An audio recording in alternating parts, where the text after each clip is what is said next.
travel roads that have already been discovered. You're basically always just following.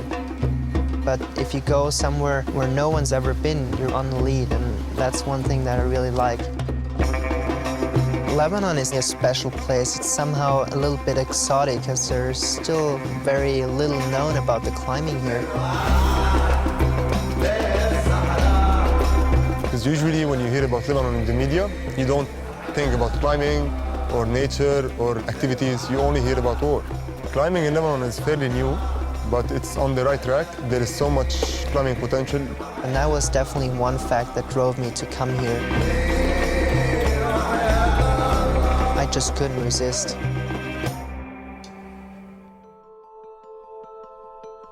We went to climb on the Baatara Gorge. This is the best formation you can see for a picture and for climbing. When I walked in for the very first time, I almost thought this can't be real. The sinkhole somehow is just a magical place. I mean, you got the waterfall dropping in there almost 100 meters. You got the three beautiful natural arches, the blue and orange rocks, so perfect contrast, and it's just a beautiful place. It's not very common that you get to such a stunning location and there's nobody been there who's ever climbed it. When doing a first ascent, for me, that's a very creative process because you envision a line. Also, the location, of course, plays a huge role. I was just really psyched to come here and to try to put up a new route.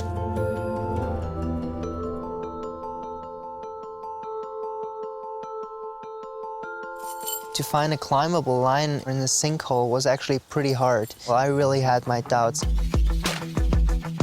It's on a place where we thought it was maybe too steep or maybe it doesn't have enough features to have a route. I was really not sure if there's a line that I could free climb. Luckily, David found a very nice route. You got the first knob in your right hand. From that moment on, I just got really psyched. There is a line that is climbable and I want to climb it. When you're standing in front of an unclimbed wall, you're picking a line and you're making the decisions, and you got this full freedom and you can just express yourself by climbing through it.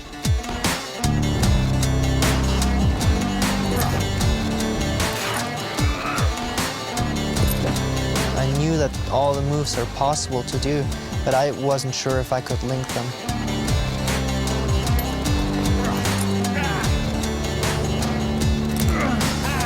I felt kind of like, ooh, this might not work out. These moves are damn hard.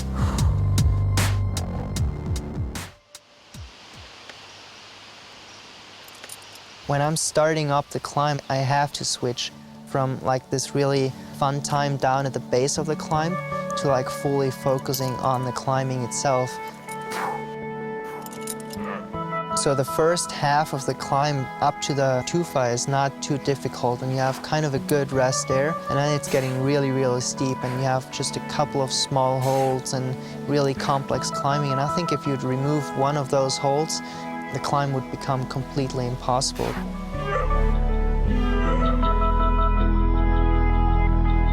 I'm trying to make things perfect because of the route requires it. On my final go, I stuck that crux move for the very first time. I had really a hard time even doing that move as a single move. There was definitely some kind of relief, but it wasn't over at that point. I was just fighting really hard for it.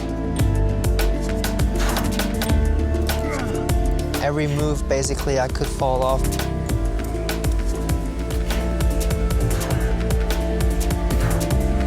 At some point, figured out that clipping all the quick draws on the crux section just requires too much time and energy. So I decided to skip the 2 bolts and made a really big run out, and I just knew, okay, I don't want to fall. I was just going for the good holds at the end of the roof. Going to something unknown or doing a first ascent, you never know if it's possible.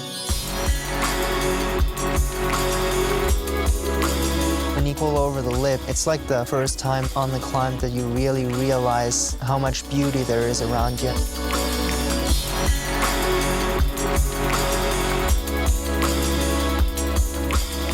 I guess when it comes to climbs that are just this hard or that are this close to your limit, climbing is almost more an art than a sport.